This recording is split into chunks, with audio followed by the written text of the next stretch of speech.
At that moment, Saowei Zheng Li didn't think about the explosion and concussive shockwave that suddenly nudged his 20-ton Mercury from behind. He didn't think about the ghostly static that followed his captain's final transmission, nor the other two members of his recon lance who ceased to transmit in the last 15 minutes. He kept his eyes darting over the horizon in front of him as he ran the mech at full speed towards friendly lines, habitually glancing down at his instruments and sensors every 7 to 10 seconds. It was this rhythm, this focus, that kept a lid on the boiling panic beneath his consciousness.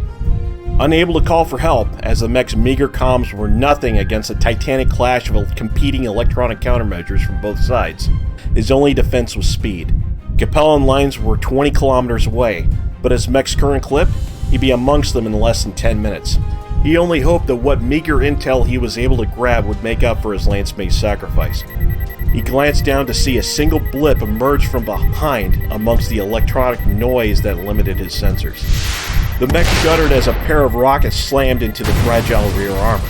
A swath of several more streaking past his cockpit, one striking a lone tree that exploded on impact, showering his cockpit with splintering embers. A beam of light blazed the dirt in front of him before elevating to slice off his mech's left arm at the shoulder. With no other choice, he flicked the thumb to remove the cover on the big red button on the right side of his joystick. This would be the 4th time he would activate his Myanmar accelerator signal circuitry today, and odds of a systems failure this time were exponentially high. Nevertheless, he pressed the button. The mech shot forward as the mask pushed the Mercury's artificial muscles beyond their limit. With a bang, the mech's left knee actuator gave out, while components of the right hip disintegrated. He frantically fought with the controls to keep the mech upright. Using a combination of muscle memory, adrenaline, and instinct obtained from hours of real and simulated practice, he was able to adjust the working actuators to keep the mech upright without losing any speed. Aside from a slight limp, there would be no indication that he nearly ate the dirt. He breathed a sigh of relief as the sensor blip fell off the screen, only to have it stolen mere seconds later. It returned, faster than before. "What is this demon?" he thought in disbelief, but before a second thought could cross his mind, a trio of lasers sliced his leg in half, while a handful of rockets found his reactor. He felt his mech going down. Either he thought or screamed the word eject loud enough for the Neuro helmet to pick it up, or he instinctually pulled the manual handle. He couldn't remember which for certain. But he rocketed away from the machine just as it exploded. His collarbone clipped the edge of the cockpit, shattering his left arm. His vision filled with stars as pain shot through his body, but right before he blacked out, he caught a glimpse of the mech, this new demon that brought doom to his lance. He didn't recognize the mech, but he did recognize the insignia from the tales his grandfather told of working with the only honorable mercenary company he ever knew. It was a plaid and sword of the Northwind Highlanders.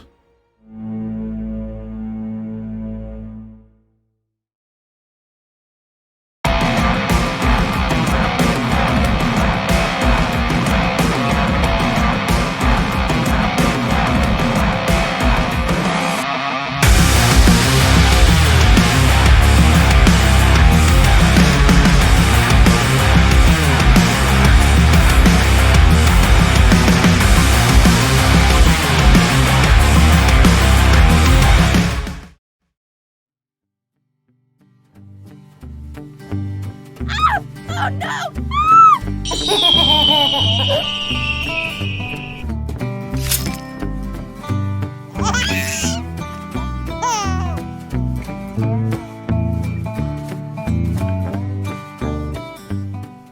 Hello, my name is Nightlancer, a voice from beyond the periphery. Let's get the obvious question out of the way. Why a handsome, normal, and completely sane-looking person such as myself is in the deep periphery? Well, mistakes were made. 1 minute, you're arm candy for a dignitary at the coordinator's annual Christmas ball on Luthien. Some undercooked fried chicken decides it doesn't like its current residents. You make a wrong turn, and next thing you know, a desk kill team is hunting you down for, and I quote, unleashing an Ares convention violation within the coordinator's private washroom. We've all been there. Luckily, I found a planet where I could give the desk agents the emotional support they needed to leave me alone. Coordinator, if you're listening, this was my mistake, and I hope we can move past this. Speaking of mistakes, our story takes us to the Dark Age. Does the Targ deserve the bad reputation it has? This is a question that, I'm sure, 2 people have asked. Luckily, this is precisely the audience HBG Public Access was designed to cater to.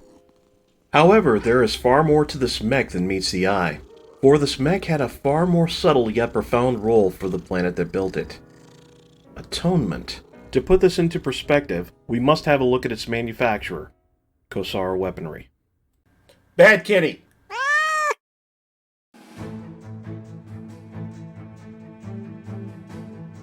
A series of profound and unfortunate events would necessitate the Targ's existence. Bear in mind this is a gross simplification for the sake of brevity. In 3052, ComStar, the quasi-religious interstellar communications monopoly, found itself at a crossroads. Their military arm, the Com Guards, led by Precentor Marshal Anastasius Vogt, had defeated the invading clans on Tukiet, leading to a relative halt to their Innersphere invasion. Amid much rejoicing, Yay! the Primus of ComStar, Mundo Waterly, attempted to put nearly all of humanity under ComStar control. Naturally, this was met by a less than enthusiastic reception from the rest of the Innersphere, including Vogt. Mundo's plans were cut short 1 month later by a sudden brain hemorrhage brought on by a combination of stress and a shot to the back of the head by Marshal Vogt. And there was yet more rejoicing. Yay! Not everyone was thrilled with the results, however. Protector Atreus Demona Aziz and the more fanatical religious members of ComStar, including a majority of ROM, ComStar's intelligence, special operations, and secret police organization, formed their own splinter faction called the Word of Blake that called for the utter devotion to ComStar's late original founder, Jerome Blake. Fast forward to 3066, and through a series of disinformation campaigns and surgical strikes, the Word of Blake was able to take control of several key worlds at the heart of humanity, including Sol. With the major powers scrambling to control the chaos, or, in one case, completely subjugated, there was only one major force with the means to offer any significant resistance. It was a coalition of a dozen or so mercenary companies led by Jamie Wolf and the legendary Wolf Dragoon. While the Dragoons were the most formidable force in the coalition, the Northwind Highlanders were a close second in both power projection and reputation. This left the Word of Blake in a dilemma. The defeat of the AMC and the subjugation of the planet Northwind was vital to their objective. But the Northwind Highlanders were no ordinary mercenary faction, and Northwind and its people weren't just another populated world. This was a planet that supplied some of the greatest, most noble and capable warriors in the Innersphere, and not just mercenaries. During the Starleague era, mech pilots from Northwind made up the bulk of the Black Watch, the elite royal guard from which the Totem Mech was named. At the start of the Ameris Civil War, it was the Black Watch that held the royal palace with such tenacity, not even nukes would dislodge them. Even the planet Northwind, though under the thumb of a brutal Ameris occupation, resisted fiercely for 12 long years until finally liberated by Alexander Kerensky's Starleague Defense Forces. The Word of Blake knew guns and nukes couldn't break their spirit, so they did their homework and hatched a 2-part plan to use the Highlanders' honor and tradition against them. Towards the end of 3067, all 4 elders that ruled the planet Northwind mysteriously fell ill and died under mysterious circumstances. The Highlanders then executed escape clauses built into their contracts and proceeded home to elect new elders per their traditions. Shortly after they returned home, a Blakist naval force arrived in system and promptly destroyed all space-based resistance, including all means of interstellar transportation and communication. This placed Northwind, the Highlanders, the Kosara Mechworks, and all the system's inhabitants into a blockade that would cut them off from the rest of the galaxy for over a decade. Unbeknownst to them, within months of their planetary interment, the Wolf's Dragoons would be decimated, and while every other mercenary unit in the command was either wiped out or had to disband due to unsustainable casualties. Shortly after Northwind fell silent, those fighting against Blakist forces began to come up against new versions of the Crab Mech that seemed to be built to the Word of Blake specifications. What's more, when Northwind was finally liberated by a coalition led by Devlin Stone, no Word of Blake military presence was there to offer any resistance. All that was left was a few automated systems to give Northwind inhabitants the impression that they were still under an impenetrable blockade. Details about the blockade are scarce, as few on Northwind are understandably not willing to talk about this. But for a people with a stalwart and proud tradition of military loyalty going back several millennia to the Scottish Highlands on ancient Terra, to call their planetary interment soul-shattering would be a gross understatement. Shaken free from their illusion, the Highlanders wasted no time hunting down the Lord of Blake with all the rage they could muster. Any question about their loyalty brought about by their hiatus was swiftly put to rest as they atoned in ferocity and blood. The population unanimously threw its allegiance behind Devlin Stone and the new republic he was forming on Sol in the wake of the Blakist onslaught. But what of Corsara? While official consequences for alleged collaboration were not forthcoming, the entire Northwind system was being sent a soul-shattering amount of side-eye for its lack of resistance during the blockade. And while corporations like Corsara Weaponry did not have souls, they did have reputations. If it was to recover its image, it had to act, and time was running out. Executives at Corsara desperately lobbied and scoured the military requirements of the new Republic of the Sphere, hoping to cement their place in the new order. The problem was, amongst promises of disarmament and peace to a war-weary population, and already awash in post-war surpluses, there was little demand for members of the military-industrial complex to fill, let alone a perceived collaborator. All that remained was a single requirement that bordered on the impossible: a mech of medium class capable of achieving 160 kilometers per hour at short bursts, with a missile-based armament backed by lasers. With the fate of the company at stake, Corsara's designers got to work.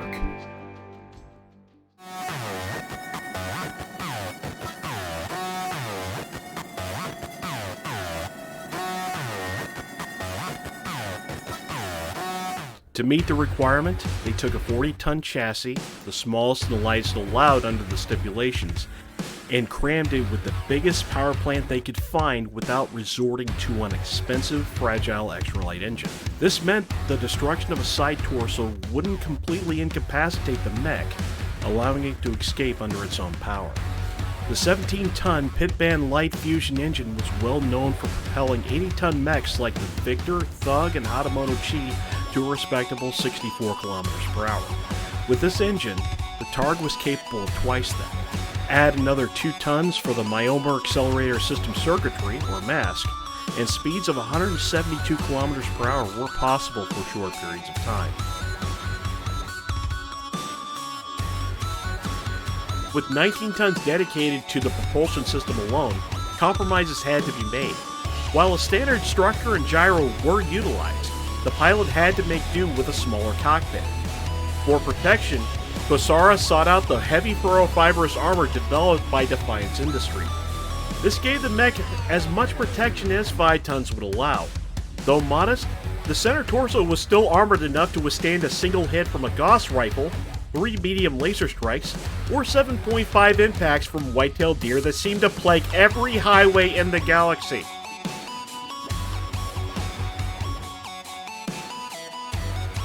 For weaponry, the initial model had to settle for an MRM-10 reloadable rocket launcher with 1 ton of ammunition in the right torso. Sacrificing accuracy for weight and volume of fire, this provided enough space for case system that would prevent ammo explosions from spilling into the center torso, which would obliterate the mech and kill the pilot if left unchecked. To back up the rocket system, 3 extended range small lasers provided a decent amount of non-ammunition dependent firepower. Fourth wall break here.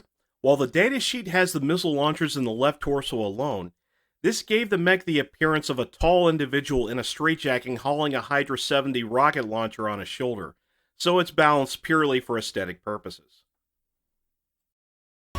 The Northwind Highlanders took to the mech with great enthusiasm, using it effectively in the Scout, Counter-Scout, Raiding, and Light Cavalry role. The reception within the Republic of the Sphere, however, was considerably more tempered. After all, by succeeding, Corsara just committed the worst crime someone set up for failure could commit. Furthermore, they were now stuck with a mech that not only met their outlandish requirements, but also contain numerous compromises in order to make it happen. What drawbacks, you may ask? First, the use of 10 double heat sinks leaves the mech criminally undergunned and oversynced, as running at full speed and firing all its weapons would still leave 40% of the heat capacity untouched. If permitted, replacing the MRM launcher with 4 medium lasers of equal tonnage would double the firepower and increase accuracy at a slight cost of range, and generate a single point of excess heat in the identical run and Alpha Strike scenario. Due to the lack of having actual arms, the mech has the no/minimal arms trait. Mechs with this trait have a harder time standing back up should they fall. On the plus side, mechs can flip their arms backwards to engage opponents who have a poor understanding of personal space and or consent on approach from the rear. While the Targ has the drawback of this trait, it has no weapons in the arms to benefit from it. The intent may have been for the arm area to absorb damage meant for the juicy bits in the torso, but for a striker type, the idea is to not get hit in the first place, and to kill anything you can't run away from. It does have the extended torso twist to bring its weapons to bear over a wider arc, but it still leaves the rear unguarded, unnecessarily in my opinion. Add in the aforementioned small cockpit, it's somewhat harder to pilot in certain circumstances. So, no mech is perfect, right? Surely ComStar could improve upon the design. Well, the second variant is where ComStar goes from crazy but functional to borderline insanity. Due to sales not meeting expectations, they decided to go a different direction with the Targ 2N. This makes use of a slightly smaller 280 series engine. This decreases speed by about 10 to 15 kilometers per hour, but freed up about 5 tons for additional weapons and armor. 2 of the 3 ER small lasers were upgraded to mediums to add additional laser firepower. In addition to this, the MRM rocket launcher was swapped out for a multi-missile launcher 9 with Artemis, allowing it to fire both shorter range but harder hitting short range missiles as well as farther reaching LRM missiles. So, what's the problem? Well, first they did away with the case system. Second, the ammunition is now stored in the legs. This doesn't seem like a problem until you factor in the mask system.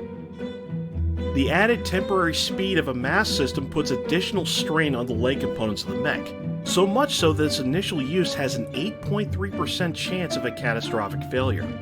This failure rate increases with subsequent use if no cooldown period is observed.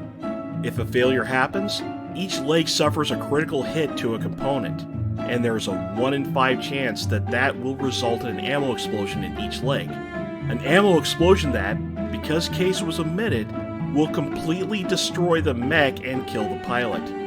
Of all the mechs I've seen, this is the only mech with the ability to destroy itself without ever seeing the enemy or encountering rough terrain.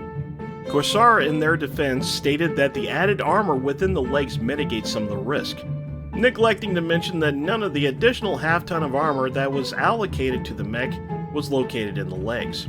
Still, pilots are often advised to only use the mask in emergencies, preferably after the ammunition had been dumped, which kind of defeats the purpose of having a combat mech in my opinion. Now, once the designers came out of the stupor caused by whatever they were smoking at the time, they ate their humble pie and created a genuine improvement, albeit with a caveat. The designers pivoted to a 320 extra light engine this time, returning the mech's speed to its original design specifications while providing additional weight saving. The trade-off being the cost and the bulky nature of the engine, which would result in the reactor's destruction should the mech lose a single side torso. To compensate for this, an additional ton of armor was fitted over the original design, and the multi-missile launcher 9 was swapped out for a more conventional LRM-10. The 2 tons of ammunition were moved out of the legs and away from the temperamental mask system and into the right torso, where it was once again protected by case. Should the ammo explode, the mech would be totaled as the additional volume would take out enough of the engine to render it inoperable, but the pilot would be safe.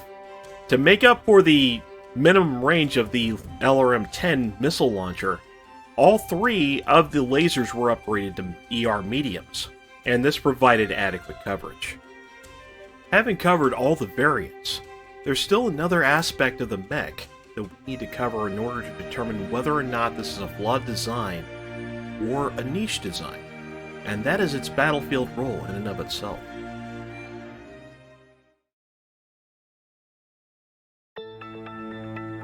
Propaganda newsreels and holovids, and other fictional and non-fictional media are awash with stories like the plucky scout who, against all odds, returns with vital intel needed for victory, or the tanky brawler that held the line against the forces many times its size, or the juggernaut that vengefully distributes justice on an unrighteous foe.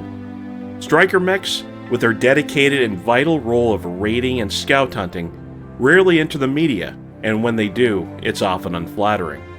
Striker mechs don't parade down Main Street on Patriot Day, nor do their pilots get the accolades afforded to other roles.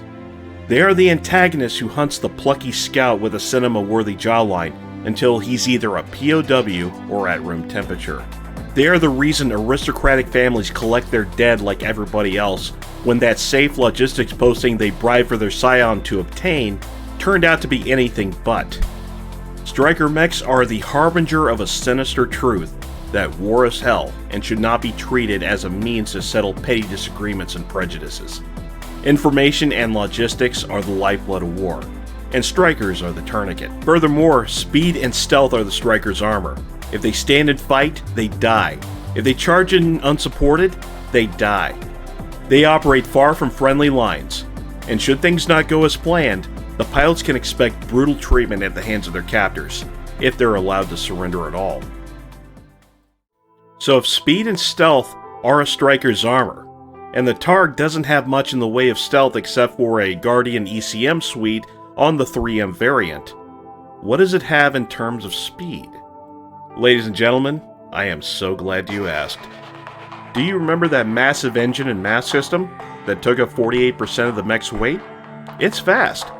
But how fast, may you ask? Well, let's put that into perspective, shall we? Since the introduction of the first battle mech, the Mackie, nearly 600 years ago, there have been over 4,000 mech designs and variants cataloged. The Targ's normal running speed of 120 km per hour is faster than 90% of them. And while its armor and firepower is nothing to write home about, it's more than enough to outclass any mechs that fall in that faster 10%. And that's before applying the mask, which shoots it into a whole nother level, for brief periods of time. This is an attribute that's rarely appreciated on the tiny paper battlefields of wargaming hobbyists, nor does it leave the Targ to be the first choice of players in games like World of Mechs or whatever you kids are playing these days. These small sanitary environments do not allow mechs like the Targ to take advantage of their speed, nor do they involve the logistics train, which is the other half of a steady Targ diet. But it is still a mech, and mechs are still the apex predators of the battlefield. What's often overlooked is that a majority of military formations at this time do not consist of mechs within their order of battle. And while they may have them attached as needed, they're still relatively rare. This makes mechs like the Targ ideal for providing a level of overmatch on demand as needed in any theater of operations where they are available. So what are some other uses for the Targ? Well, bank robbers getting away in a ground vehicle faster than 32 kilometers per hour? Never fear, Officer Irby. Targ's on the case. Jungle rebels think their captured Savannah Master hover tanks make them immune to your petty government? Send the Targ to give them an MRM reality check. The planetary governor has been kidnapped by ninja Jenners. Is anyone a bad enough dude to save her? The Targ is. I'll get you back safe. Wait, that's not how Northwinders sound. Oh, Loss, let's go back to my place of Comnet and chill. Then you can have some of me homemade haggis.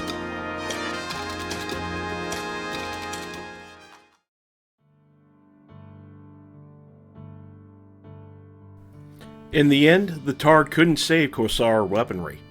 Though it was bought in the agreed-upon amounts by the Northwind Highlanders and the Republic, the initial order wasn't enough to keep the lights on.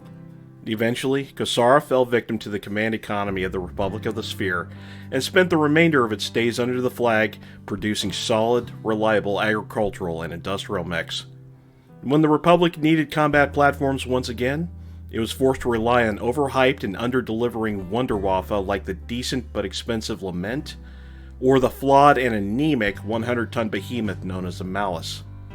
Because of this, some would view the Targ as a failure, but I think that's a mistake. It's a fast striker, and I consider it superior to the Cicada, and that's a hill I'm willing to die on. To the people of Northwind, the Targ is more than just a battle mech or a swan song to a staple industry. It is a message to the universe that though occasionally defeated, the people of Northwind are never conquered. They are the same resolute people who defended the royal palace on Terra and are ready to serve any position no matter how humble. More importantly, it's a reminder that when knocked down, whether it be in the field of battle or being subjugated to gaslighting on a planetary scale, they refuse to stay there.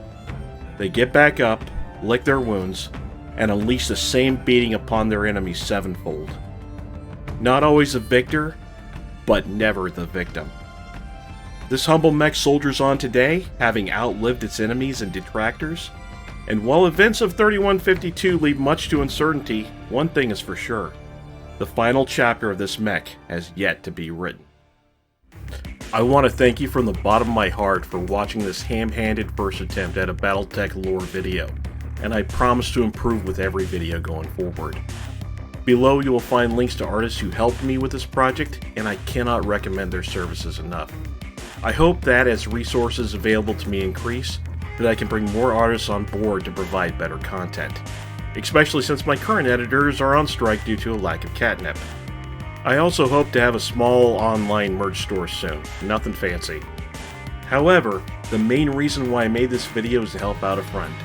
Below you will find a link to a GoFundMe for a dear friend of mine who's been to hell and back and could use some help with medical bills and other expenses during this time.